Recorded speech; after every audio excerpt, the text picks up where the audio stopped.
gracias a Dios, aquí corriendo para conectarme a la clase. Pero está a tiempo. Sí. Vamos a hacer una pregunta. ¿Pudo leer lo que publiqué en la plataforma de Classroom? Sí, rápidamente, sí, medio. Pude leer algo ahí de la presentación. O sea, el medio quiere decir que leyó la mitad de la presentación. Sí, la verdad es que por el trabajo solo medio la vi, la leí, la imprimí y me la traje. Pero lo importante que es un avance que ya le imprimió y con lo que anotemos el día de hoy, usted va a poder ir escribiendo. Tomando en cuenta, Carlos, que la diapositiva es de utilidad, pero por sí sola es insuficiente, ¿verdad? Es necesario contar con todos los documentos que hice referencia. Correcto. ¿Sí percibe que le ayuda la presentación para llevar un orden? Sí, realmente sí, es una guía que, como usted bien dice, ¿verdad? No solamente es solamente la presentación, sino que realmente hay que adjuntar todo, pues lo que usted está solicitando ahí para que uno pueda adquirir el conocimiento indispensable para la clase, ¿verdad? Y ese todo que dice Carlos implica lectura de doctrina, doctrina la dogmática, lectura del Código Civil y la exposición de motivos de los temas que vamos a ir trabajando, Carlos, gradualmente. Y es importante, Carlos, que ese estudio lo vayamos haciendo gradualmente, es decir, que cada fin de semana hagamos una labor de síntesis, ya sea en cuadros sinópticos, mapas conceptuales, resúmenes de lo que trabajamos, o cree usted que es aconsejable dejar todo para un día antes de la evaluación? No, realmente así en mi forma de pensar y como realmente me pasa en la vida real es que como yo trabajo en la mañana, ¿verdad? Y parte de la tarde, y realmente sí no tengo mucho tiempo y para dejarlo para de último, ¿verdad? El día del examen. Entonces sí, tengo que ir haciéndolo todos los días, ¿verdad? O en el momento que escoja para poder realizar todos esos apuntes, llevarlos, así como usted dice, con un cuadro para ir estudiando, ¿verdad? Y no dejarlo todo a última hora, ¿verdad? Y además el conocimiento, Carlos, es mejor irlo fijando por etapas, por fases, que pretender ingresar a nuestro cerebro un conjunto de conocimientos demasiado amplio y extenso, que va a haber dificultad en la fijación y aplicación del conocimiento. Así como usted trabaja es mejor porque lo va haciendo por bloques. Y antes del examen, unos días, lo que puede hacer es una recapitulación el fin de semana anterior del examen, un resumen de todo lo que ya trabajó, pero solo es para refrescar, no es para empezar a construir. Entonces, ese trabajo es importante y con eso estamos comprobando que alguien que esté en una postura pasiva, solo escuchar, no es suficiente, ¿verdad? Es necesario que al terminar estas actividades vayamos a trabajar con ese material y cumpliendo con las tareas que vamos sugiriendo. Gracias, Carlos, por participar. Gracias, licenciado, muy amable. Vamos a dejar dos tareas importantes que no tienen ponderación, pero ustedes les va a ser de utilidad para irse preparando para su examen parcial. Son dos preguntas muy sencillas, pero importantes. Así que si quieren anotar las preguntas, fabuloso, para que la puedan desarrollar el fin de semana y la vayan incorporando a su carpeta, donde ustedes ya tienen el primer trabajo que asigné, ya tienen sus resúmenes, sus cuadros sinópticos. Las preguntas son las siguientes. Número 1, ¿todos listos? Sí. Elabore una definición de obligación.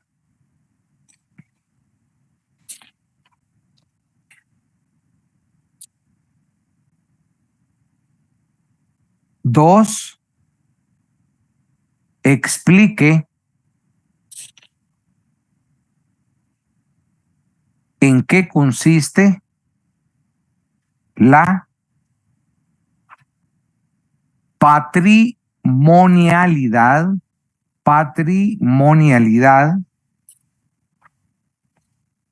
de la obligación.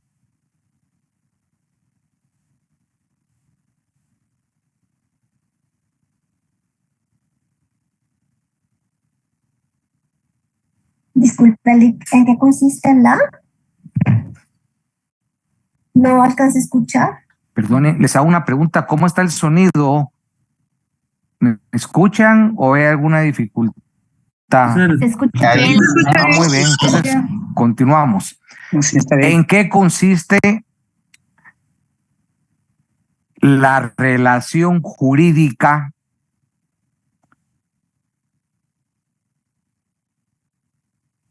obligatoria sinalagmática? Repito, ¿en qué consiste la relación jurídica obligatoria sinalagmática? Esa sinalagmática lleva acento en la penúltima A.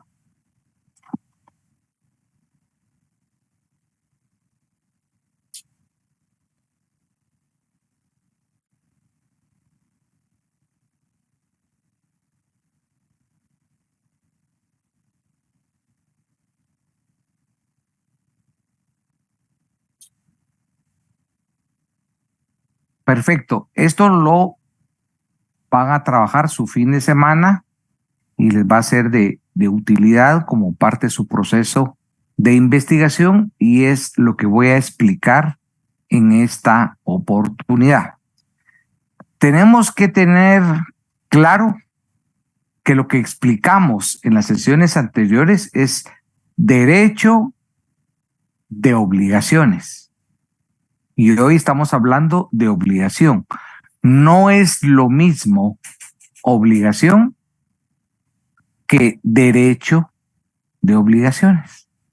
¿Que hay una estrecha relación? Sí, pero no es lo mismo derecho de obligaciones y obligación. Y quiero aprovechar para reiterar la solicitud para quienes no han colocado su foto frontal en Classroom, y al ingresar en Zoom coloquen su foto frontal. Alguien acaba de incorporar la foto de su mascota, que por cierto, muy bonita, pero asumo que aquí es un espacio académico donde no es el propicio para la mascota, no que es el espacio para estudiantes, y que la foto y su nombre es una forma de identificar a ustedes y no a la mascota.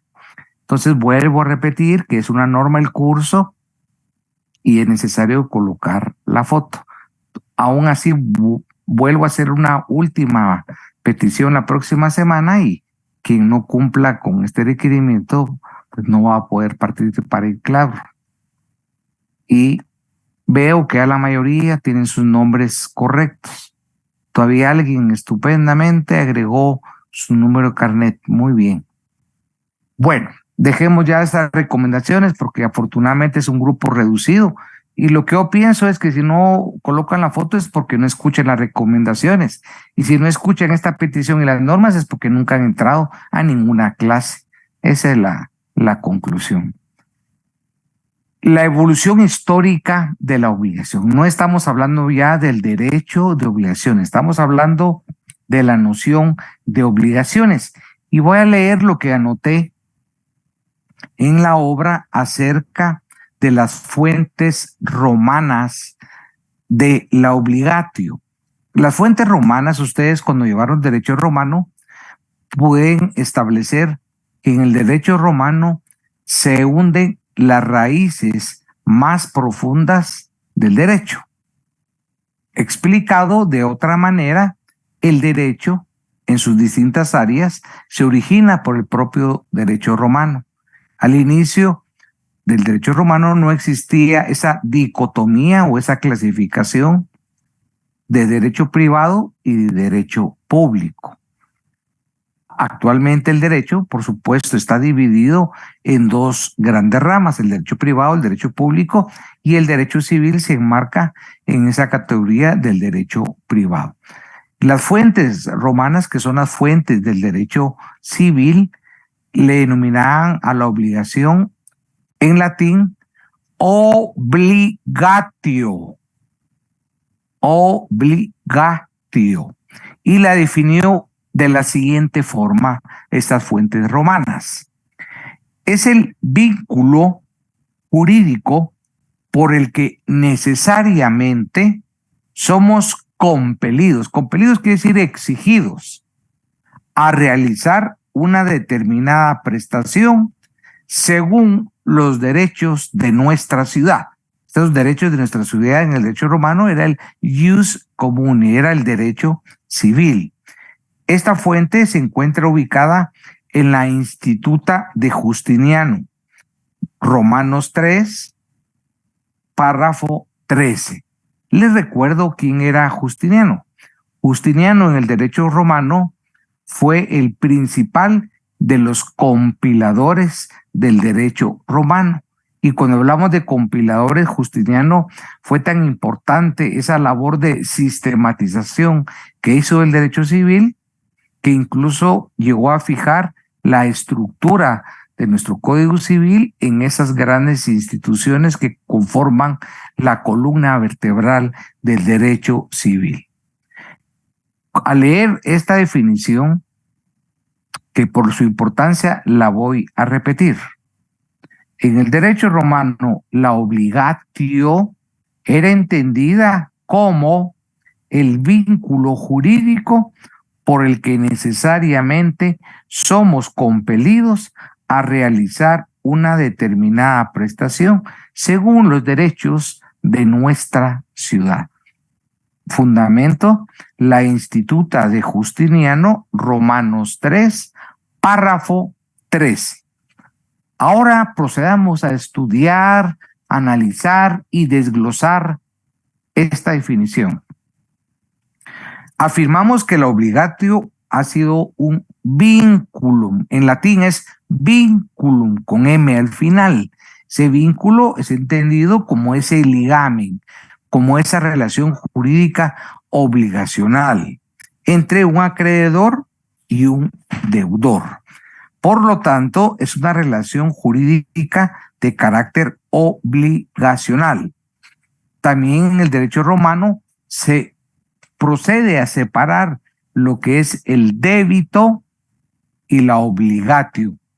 Paulatinamente se fue borrando esa diferenciación y dejan de tener un origen distinto y se pasa a la idea de que el débito lleva en sí mismo la responsabilidad, lo cual va evolucionando en sus diferentes estadios para llegar al derecho romano. En el derecho romano influye drásticamente en el derecho alemán y vamos a citar en esta situación un antecedente en nuestro ordenamiento jurídico. Les quiero compartir que en su curso de Derecho Civil 1 se les enseñó cuáles fueron los códigos civiles vigentes en Guatemala antes de la vigencia del actual. Entonces, vamos a dar la palabra a Adela de León para que nos recuerde lo que aprendió en Derecho Civil 1 cuando se les explicó los códigos civiles que han estado vigentes en Guatemala y que constituyen los antecedentes al actual código. Adela de León, ¿puede conectar su cámara? Hola, licenciado. Bienvenida y gracias por su apoyo siempre con la bocina.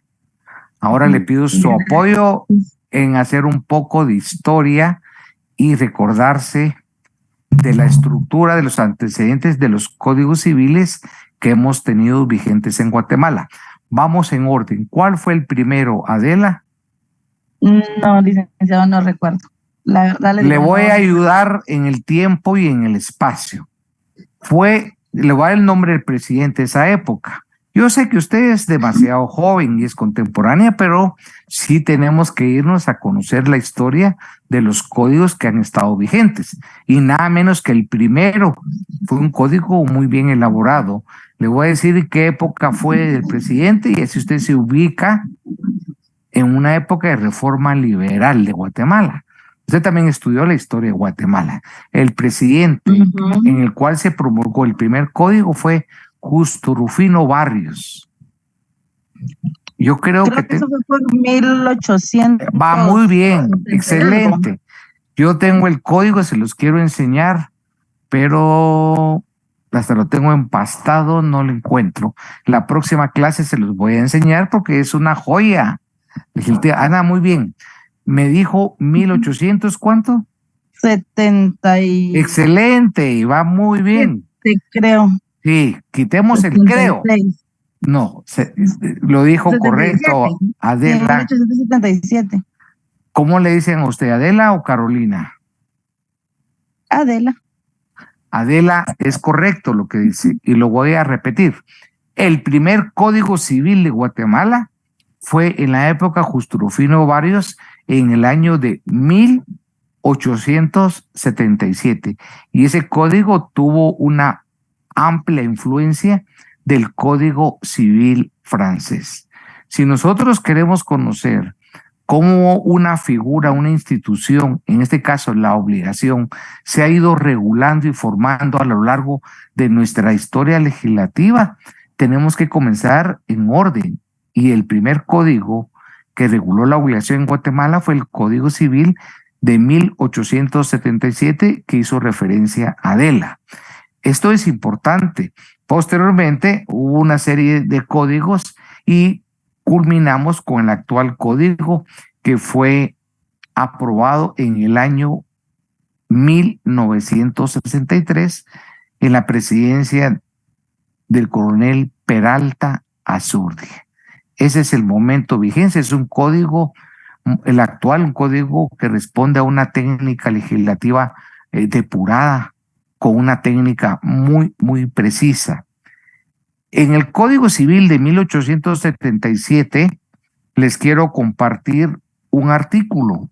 Era el que regulaba la obligación en el 1395. Lo que estamos haciendo nosotros es ir transitando en estos episodios históricos para llegar al presente y entender cómo se fue construyendo esa normativa.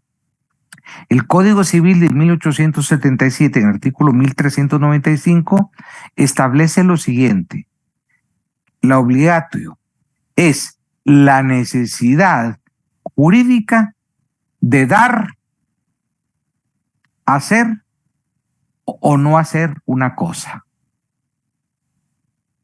Repito, la regulación del código abrogado no es lo mismo derogado, reformado y abrogado. Son términos diferentes. Repito, derogado, abrogado, reformado.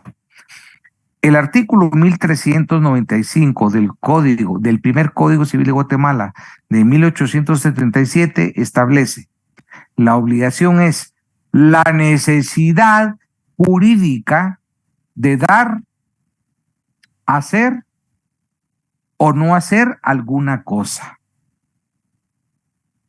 ¿Cuál es la conclusión?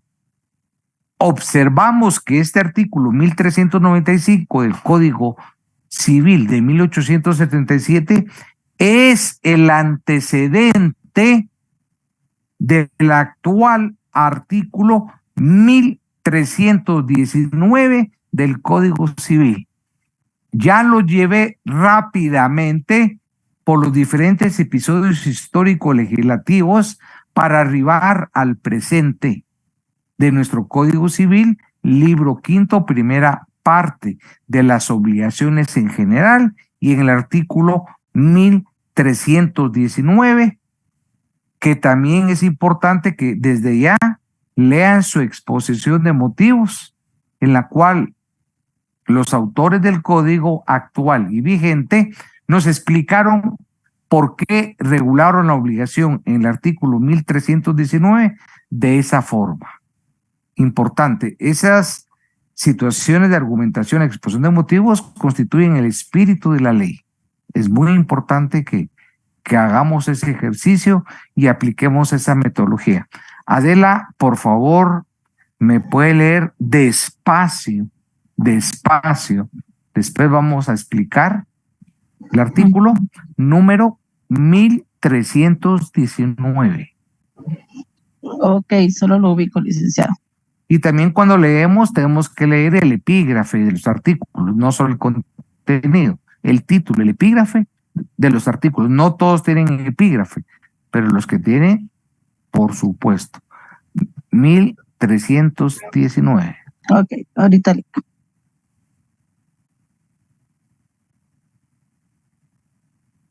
Es más difícil esos códigos electrónicos, Adela. Sí, Lick, pero es que hoy estoy... Yo lo siento más difícil, pues, pero puede ser que ustedes tengan una gran habilidad y prefieran lo informático, que también es válido, pero yo, Adela, me voy a lo clásico. Necesito eso físico para hasta hacerle anotaciones, etcétera, hasta los colores se me quedaron. En una oportunidad les voy a enseñar el código que utilicé en mi carrera y cómo lo tengo subrayado. Esa ya es una joya. Dice, título segundo de las obligaciones, sus modalidades y efectos, capítulo primero, disposiciones preliminares. Artículo 1319. Toda obligación resultante de un acto o declaración de voluntad consiste en dar, hacer o no hacer alguna cosa. Volvámoslo a leer un poco más despacio, Adela, porque muchas veces con una lectura no es suficiente captar su sentido. Es necesario que lo volvamos a leer por la importancia. Y yo le voy a solicitar que en un momento donde vaya, le voy a dar pausa. Explico la premisa, cuando termine, volvemos a seguir. Mi objetivo es darles una explicación completa de la norma. Leámoslo despacio. Título segundo de las obligaciones, sus modalidades y efectos. Capítulo primero, disposiciones preliminares. Artículo 1319. Toda obligación resultante de un acto o declaración de voluntad perdón. Ajá. Toda, alto, ¿Sí? Y después seguimos, por favor. Voy a explicar esa primer premisa. Dice, todo acto, ahí estamos haciendo referencia a un acto jurídico. Ustedes en Introducción al Derecho estudiaron las diferencias de un hecho jurídico con un acto jurídico.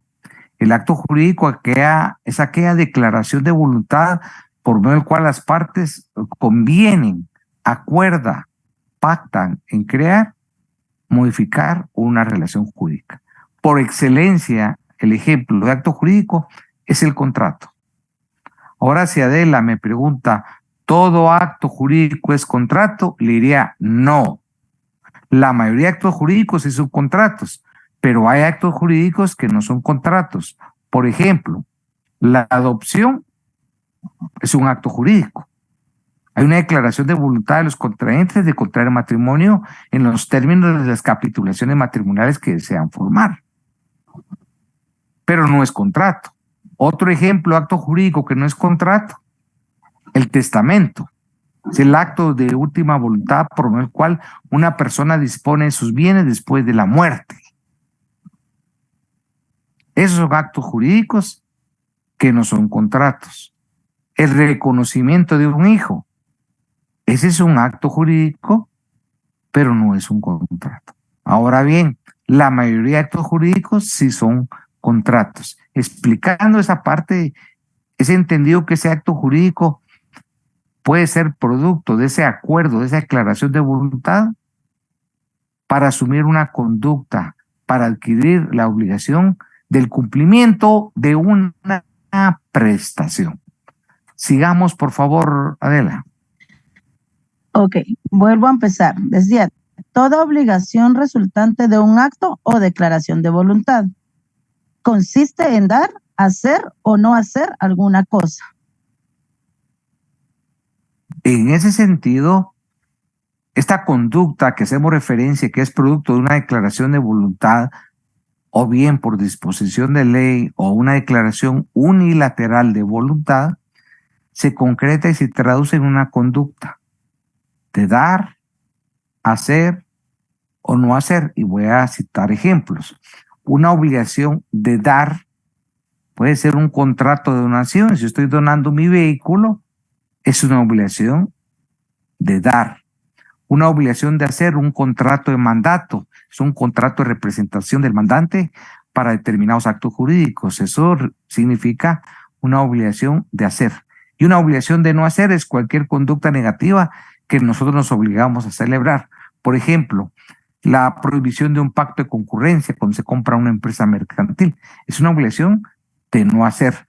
Cuando celebramos un contrato de arrendamiento como arrendatarios, adquirimos diversas obligaciones. Aparte del pago de la renta, el seguro, hay obligaciones de no hacer que pactamos en ese contrato: horarios, forma, uso, destino del bien. Hay prohibiciones específicas.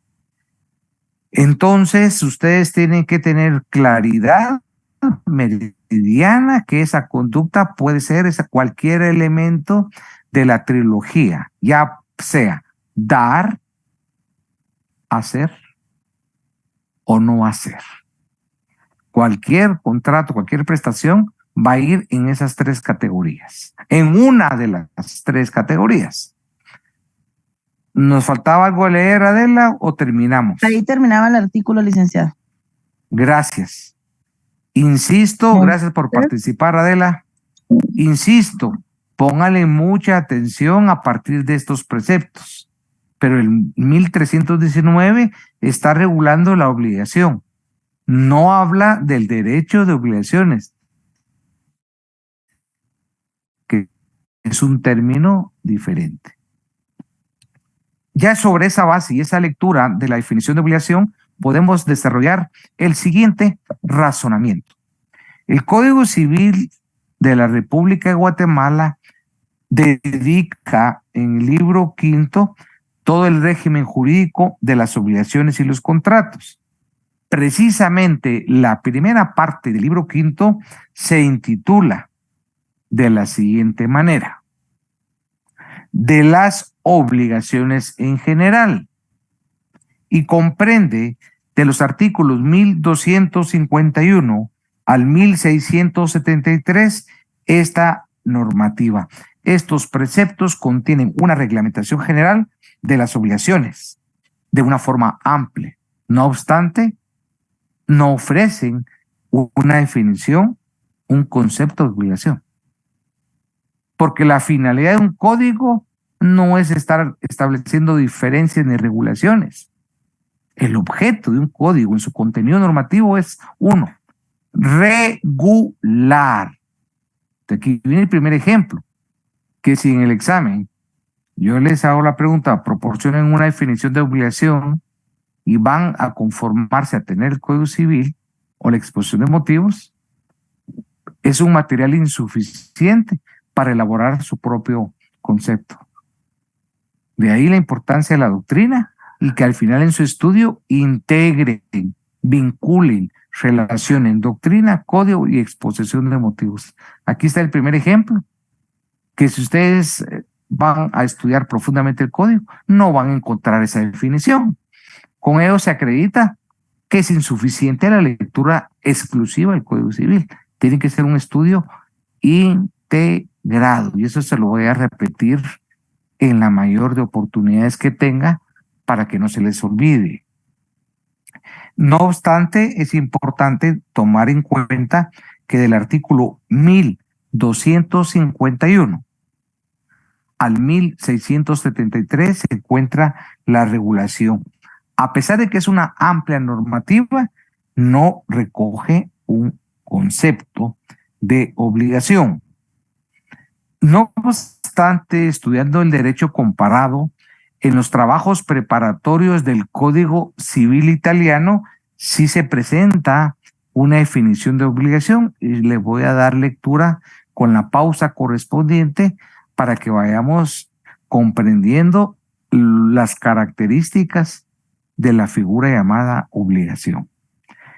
Estos trabajos preparatorios del Código Civil, que es italiano, que es de 1942, señala: la obligación es un vínculo en virtud del cual el deudor es tenido respecto del acreedor a una prestación positiva o negativa. Importante la definición que nos presenta estos trabajos preparatorios. Y no vamos a confundir obligación con lo que es deber jurídico. Por ejemplo, si alguien me pregunta qué es deber jurídico, aquí voy a citar una definición de deber jurídico de uno de los mejores civilistas del mundo que se llama Luis Díez Picasso. Luis Díez Picasso nos explica el deber jurídico de una forma magistral, expresando lo siguiente: la necesidad conforme a un ordenamiento jurídico dado de que un determinado comportamiento se adopte o realice. Estamos hablando del deber jurídico.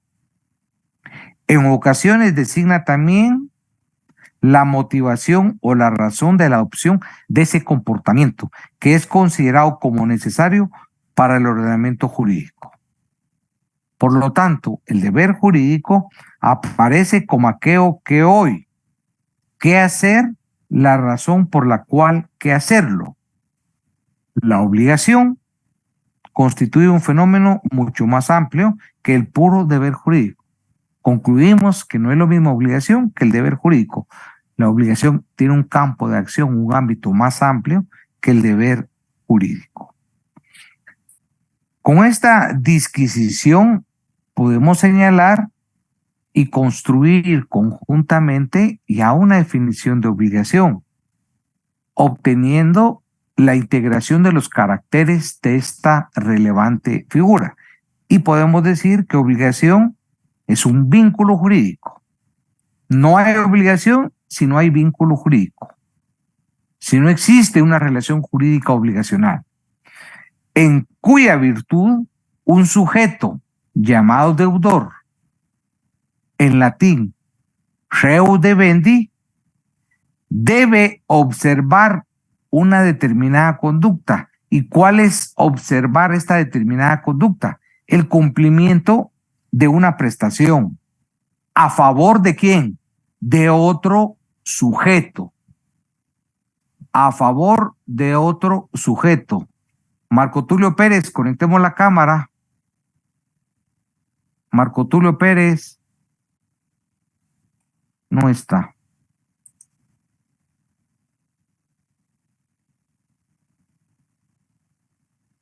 Sofía Carrillo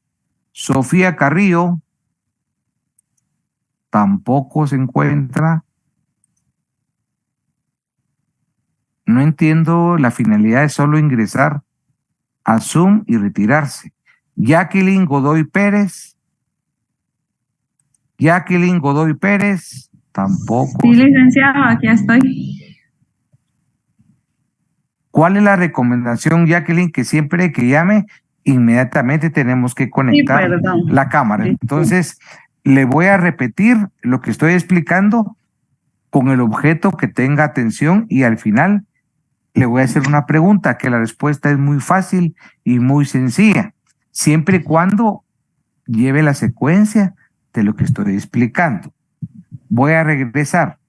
La obligación se ha definido como un vínculo jurídico, en virtud del cual un sujeto llamado deudor, o en latín reus debendi, debe observar una determinada conducta. Y observar esta determinada conducta significa el cumplimiento de una obligación, de una prestación. De cumplimiento le compete el deudor. A favor de otro sujeto llamado acreedor. Por supuesto. Si me hubiera dicho deudor, aquí me da el infarto, Jacqueline. No, licenciado, porque estoy copiando lo que usted dice para ir entendiendo. Exactamente, la felicito. Pero Jacqueline, gracias. Aquí me voy yo con infarto y de la morgue sale el espíritu y le voy a jalar los pies. Porque en derecho penal buscamos una relación de causalidad. Y la relación de causalidad del infarto fue que usted confundió dos figuras después de una explicación. Si a estas alturas del partido usted confunde deudor acreedor, ¿Sabe qué significa? Que toda la explicación, Jacqueline, no se ha entendido. Entonces, yo ahorita lo que estoy diciendo es verificar que mi discurso académico no es usted la bulla, ¿verdad, Jacqueline? No, no soy yo. Vamos a ver quién es.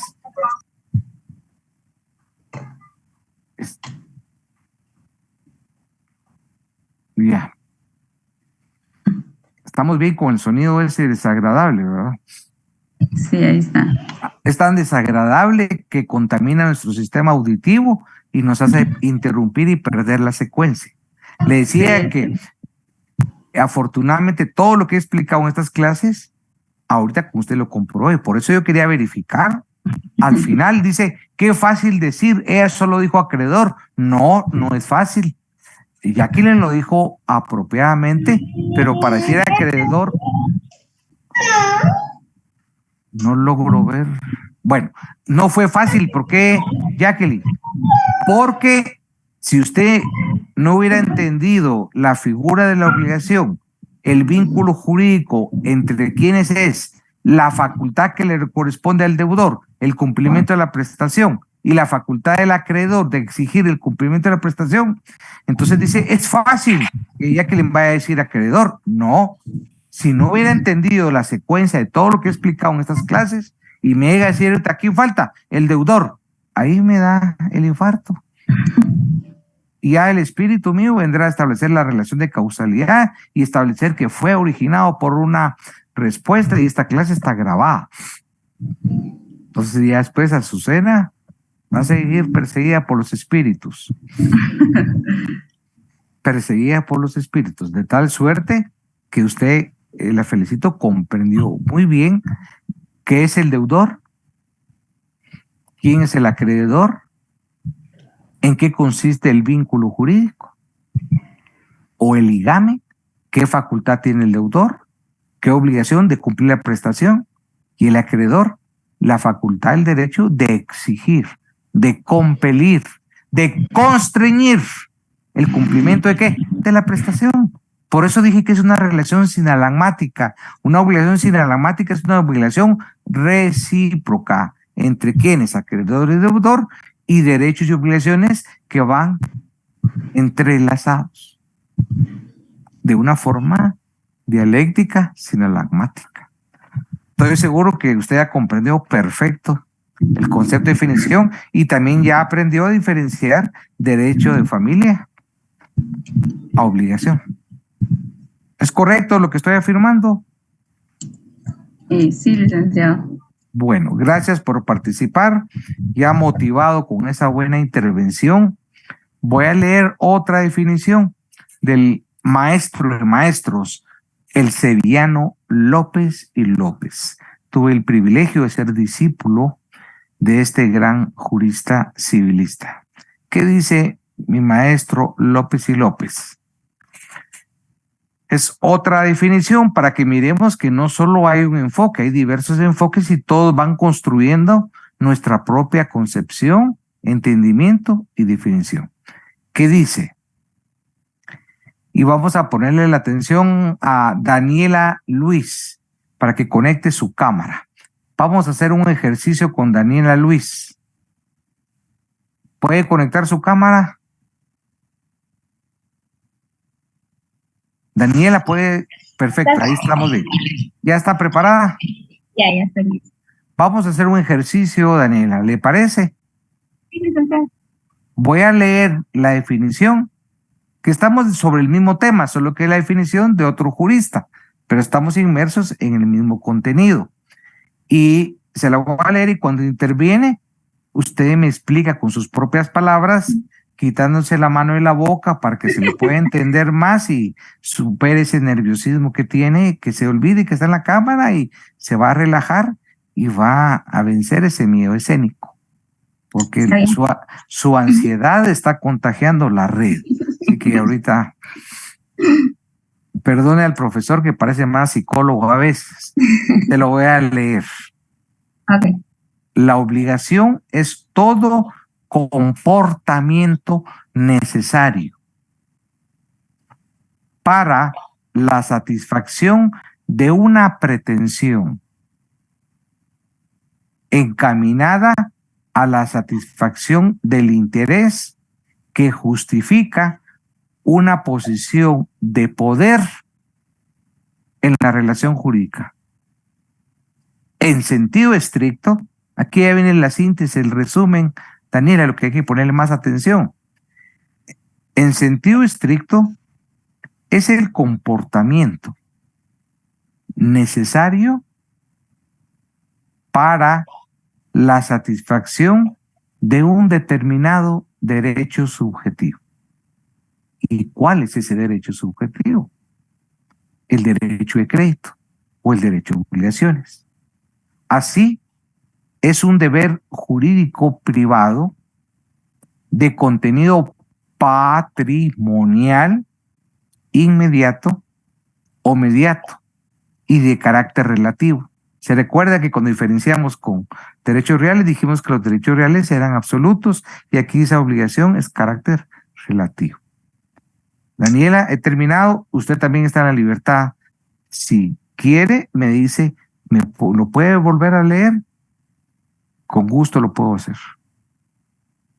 No, pero le voy a decir de una vez qué fue lo que yo entendí o cómo yo lo... O sea, quiere salir ya no quiere saber nada de mí. No sea ingrata. Ya vio cómo entré a su cabecita y advertí lo que estaba pensando, que no estoy equivocado.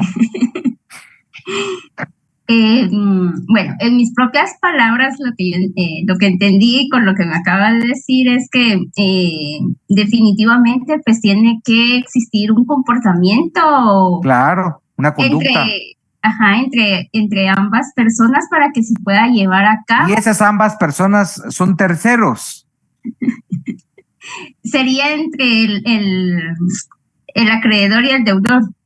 Necesariamente. No podemos genéricamente decir, Daniela, entre personas, no. Entre las personas no necesariamente existe ese vínculo jurídico. En cambio, en el acreedor y deudor se unen por un vínculo jurídico. Se unen por una relación obligacional, donde acreedor tiene sus funciones que usted va a explicar y el deudor tiene sus facultades. La dejo continuar. Bueno, como le decía, debe de existir ese comportamiento entre el deudor y el acreedor para que se pueda llevar a cabo el acto de la obligación. El cumplimiento de la obligación o prestación. Sinónimo, ¿verdad? Obligación a prestación, sinónimo. Muy bien, es correcto.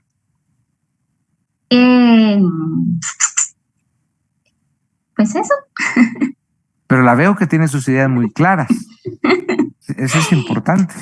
Sí. Y cabal coincide, le voy a volver a leer en sentido estricto. Es el comportamiento necesario para la satisfacción de un determinado derecho subjetivo. El derecho subjetivo es el que uno emana para poder celebrar un contrato o no poderlo celebrar, es discrecional, a diferencia del derecho objetivo, que es el derecho de obligaciones. Así, la obligación es un deber jurídico privado, de contenido patrimonial, hizo falta, ¿verdad? Que esa relación jurídica es de carácter patrimonial, inmediata o mediata y de carácter relativo. ¿Por qué relativo? Si usted es acreedor de la deudora, usted solo me puede exigir el cumplimiento de prestación a mí. El vínculo es entre usted y yo, no con terceras, por eso es relativo, que puede ser producto del acuerdo de un contrato. Gracias por participar. Gracias. Le damos la palabra a Herbert. Ahí veo la mano de Herbert.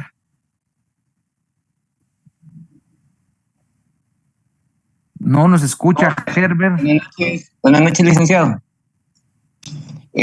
Solo con una consulta o pregunta para salir de una duda.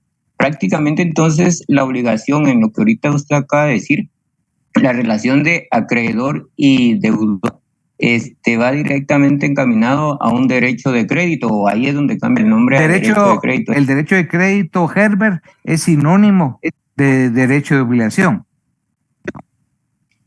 Así que esa es mi ¿Por qué? duda. Porque también, buena pregunta, y te felicito, buena pregunta, porque puede confundirnos en tener el derecho de crédito como aquellas prestaciones únicamente donde hay un préstamo, donde hay un contrato de mutuo, yo te presté dinero, y no, el derecho de crédito va a todo tipo de obligaciones, no solo la adquisición de deudas o de obligaciones pecuniarias. O sea, gracias a tu pregunta me permitió ilustrarlo, y el beneficiado con esta respuesta no es solo tu persona, son todos. Gracias, licenciado. Perfecto. Ya explicada abundantemente la definición de obligación, sus elementos, voy a explicar en qué consiste la patrimonialidad de la obligación. Ya les indiqué en sesiones anteriores cuál es el concepto de patrimonio.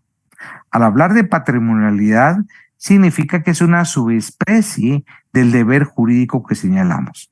El maestro Lasarte señala que en cuanto a la patrimonialidad de la obligación, que el fundamento de la característica de la patrimonialidad de la prestación la debemos de encontrar desde nuestra perspectiva en una serie de principios inspiradores del conjunto normativo regulador de la relación obligatoria, que pese a no encontrarse formulados en el Código Civil de una forma explícita como tales, constituyen, dice el maestro Lasarte, el nervio medular del sistema. A saber, el incumplimiento de las obligaciones conlleva como último mecanismo de reparación al acreedor insatisfecho de ¿qué? De la indemnización de daños y perjuicios, y en los casos límites de la responsabilidad. ¿Esto a qué nos conduce? A que les vuelva a repetir y a reiterar la importancia de entender, concebir, definir, caracterizar la relación jurídica obligatoria, sinalagmática. La relación jurídica sinalagmática es el vínculo que se establece entre acreedor y deudor para el cumplimiento de una prestación, que es una conducta de dar, hacer o no hacer. Pero esa relación jurídica es sinalagmática porque tanto acreedor y deudor tienen obligaciones recíprocas. Se llaman obligaciones sinalagmáticas.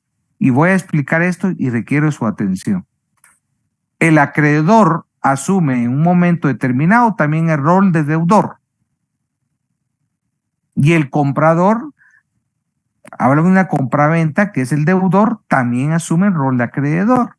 Es decir, esa relación sinalagmática implica que el perfil del acreedor y deudor en su desarrollo, en su desenvolvimiento de la relación obligatoria, no es estática, es dinámica. Y voy a dar un ejemplo rápido para que quede bien claro la explicación por qué es sinalagmática la relación jurídica. Clara me vende a mí un inmueble. Me vende su casa y yo soy el comprador. Clara es acreedora en el momento que tiene la facultad de exigirme el pago. ¿Y el pago qué es? Es el precio del inmueble, porque es una figura onerosa, acreedora. Y yo como deudor tengo la obligación de cumplir con la prestación. ¿Y cuál es mi obligación como deudor? Pagar el precio. Ahí se perfecciona el contrato de compraventa. Ella me entrega el bien y yo pago el precio. Ahí está definido el rol de acreedora y deudora. La pregunta que nos debemos de hacer es, ¿Clara puede asumir el rol de deudora como vendedora acreedora? Ángel Muñoz, conectemos la cámara. Ángel Muñoz. Buenas tardes, licenciado. Le comento, fíjese que el dispositivo que yo poseo no tiene cámara. Estoy en una computadora algo antigua y no tiene cámara. Pero solo la computadora es antigua. Fíjese que sí, pero justo por eso no tiene cámara. Es una HP ya algo viejita, pero como casi no la uso, pues nunca la he cambiado y no tiene cámara, ¿verdad? Pero solo la computadora es la viejita, entonces. Sí. ¿Vos sí estás actualizado? ¿Sí tienes Sí, código yo sí. o no? El tema es que en derecho todo lo que se califica es lo que se ve.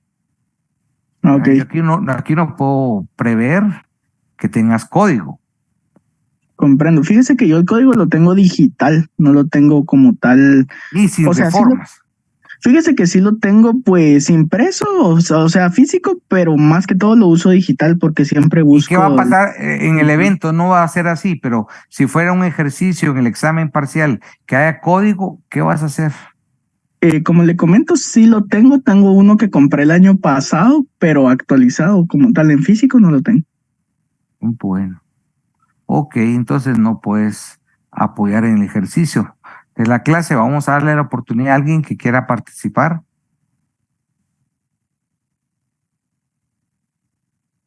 Alma Reyes, conectemos su cámara, Alma Reyes. La tengo encendida, Lick. Buenas noches.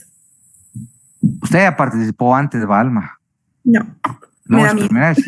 No. Ahorita me va a dedicar tiempo para hablar. Yo iba a hacer una pregunta, pero no. Me da miedo confundirme.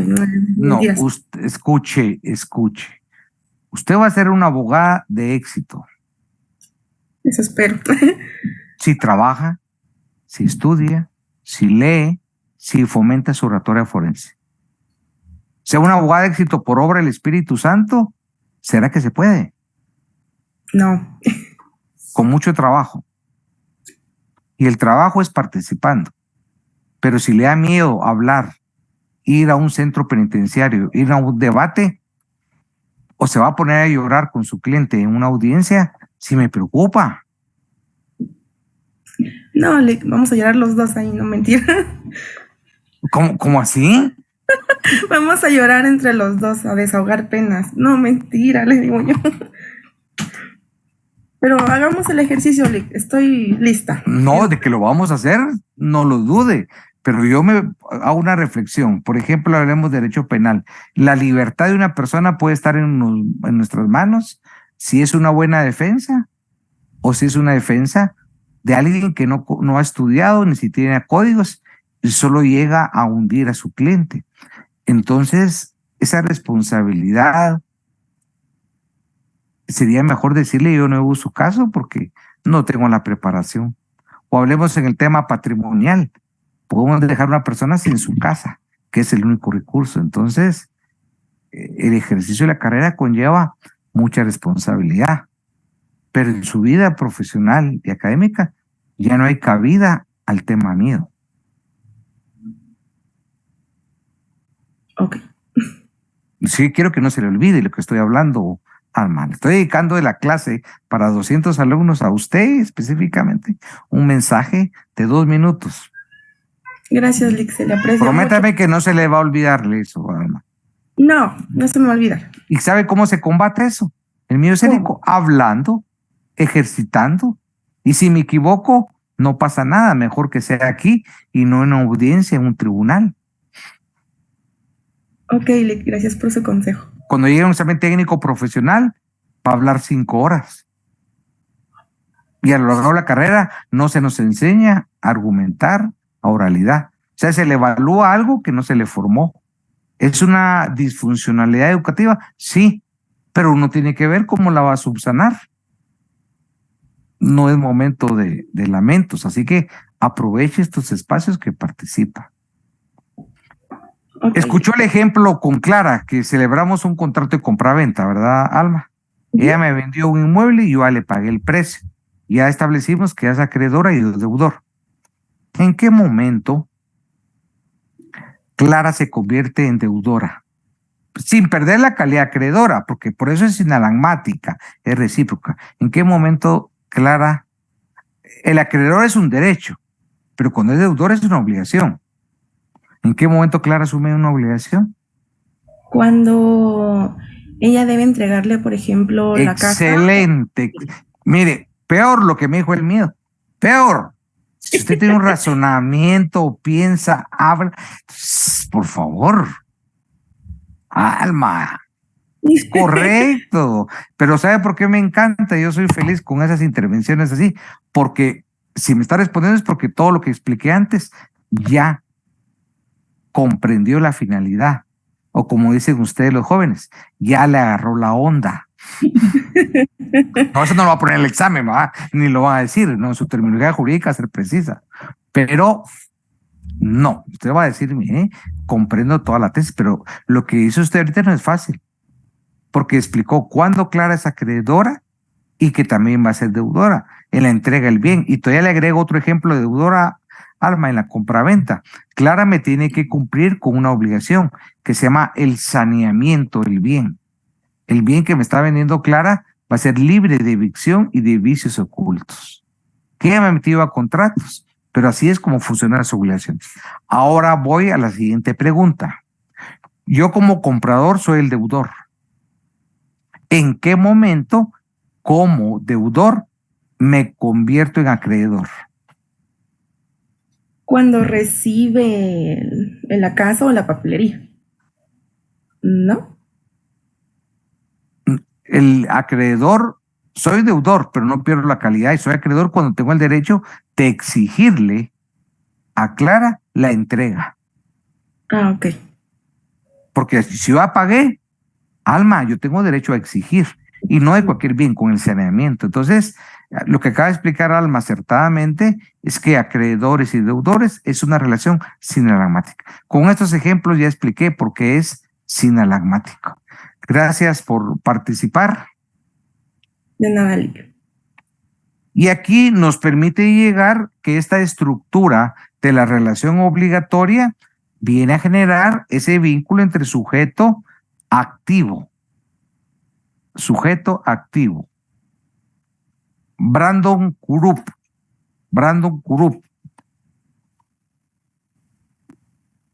Licenciado, buenas noches. Bienvenido. ¿Quién es el ¿Sí? sujeto activo en la relación obligatoria? El sujeto activo es la persona que entrega, por ejemplo, un mueble o un servicio. Es que no todas las obligaciones son compraventas. En general, en toda obligación hay un sujeto activo en la relación jurídica y un sujeto pasivo. Pero no todas las obligaciones. Yo puse el ejemplo de Clara de compraventa porque es uno de los más frecuentes, pero no. Ahí vamos a estudiar el otro semestre una cantidad. El pelo lo tenés bien, no estés preocupado por el pelo. Prefiero a que le pongas atención a la pregunta. ¿Ya? Sí, está bien, licenciado. Aquí no estamos calificándote el pelo, estamos calificándote la respuesta. Voy a repetir la pregunta. ¿En qué momento, y Alma ahora le pica la boca ahí por hablar, que tiene la respuesta correcta, pero ya participó? ¿En qué momento en la relación jurídica, quién es el sujeto activo y quién es el sujeto pasivo? ¿Y por qué? ¿Y por qué? Pues, bueno, como yo había entendido que el sujeto activo es la persona que está obligado a cumplir un bien o que está obligado a brindarle algún servicio. Repito, no todos los contratos son de bienes. Aquí estamos hablando de teoría general, no hemos entrado a hablar en contratos. Bueno, gracias por participar, pero no es correcta tu respuesta. Vamos a darle la palabra a Ana Sasso. Ana Sasso.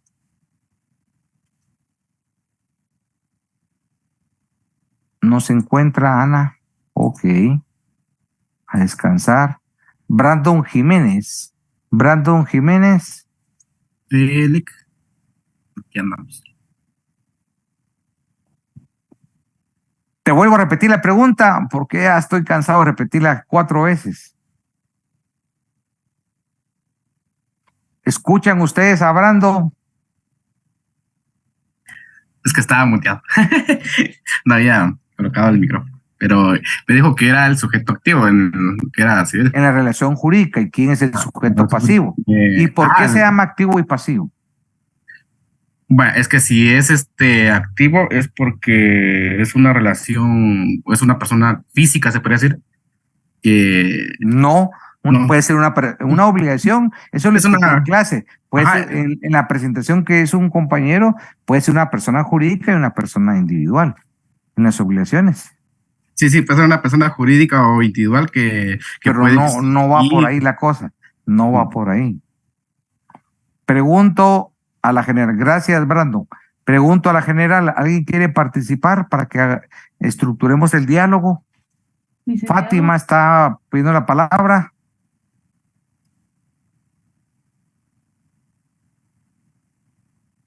Fátima, su micrófono. Ya, ahora sí. Buenas noches, licenciado. Para Bienvenida. mí el sujeto activo es el acreedor, ya que Por es el supuesto, relax. Por supuesto, el sujeto activo de una relación jurídica es el acreedor. Sí. Sigamos. ya que es el titular de un derecho Perfecto. subjetivo. Perfecto, sigamos. Y el sujeto pasivo es el deudor, Es el deudor. ya que tiene a su cargo el deber jurídico denominado deuda. Bajo el entendido que esa obligación es inalagmática y en un momento determinado la posición jurídica acreedor y deudor se van a manifestar alternando esos roles. ¿Cuándo ejerzo una obligación? ¿Y cuándo estoy cumpliendo la prestación? Establecer los deberes y las cargas. En ese sentido, el artículo 1314 es importante, que habla en cuanto a la restitución recíproca de cosas que se hubieran sido materia del contrato, en los casos de nulidad y anulabilidad, que lo vamos a ver despacio más adelante. De momento no es objeto de evaluación. Antes de despedirme, abro espacio. ¿Alguna pregunta? ¿Comentario? Licenciado, buenas noches. Bienvenido. Una consulta. ¿Cuántos sujetos activos pueden haber? No hay límite. No hay límite. Mínimo uno, ¿ah? Ajá. Porque si no hay uno, no hay relación jurídica. En futuras clases vamos a estudiar lo que se llama obligaciones mancomunadas. En las mancomunidades, mancomunadas solidarias, es más complejo. Por eso es que es importante que entendamos ahorita lo fácil, para que posteriormente, cuando sean relaciones mancomunadas, solidarias, activas o pasivas, es complicado eso, es difícil entenderlo eso más adelante, David.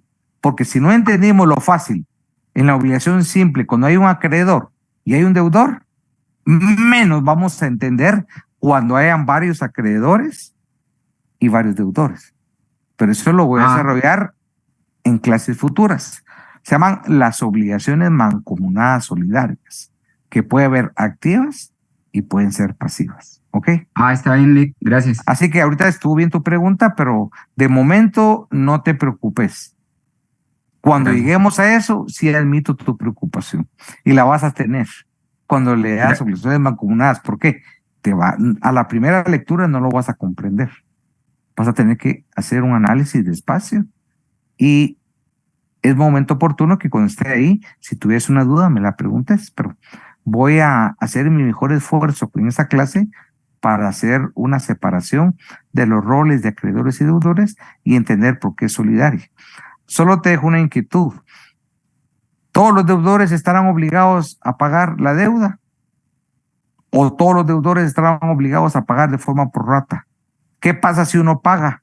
¿Y qué pasa con la obligación de los demás? Te estoy lanzando problemas serios. Si hablamos de un contrato de préstamo mutuo, ¿a quién de los acreedores se le va a pagar? ¿A uno? ¿A todos? ¿Por qué? Eso es preocupante, ¿verdad, David? Pero lo vamos a ver en su momento y explicado detenidamente. Así Gracias, que, licenciado. de momento, relax. Solo de momento. Pasen buena noche y nos vemos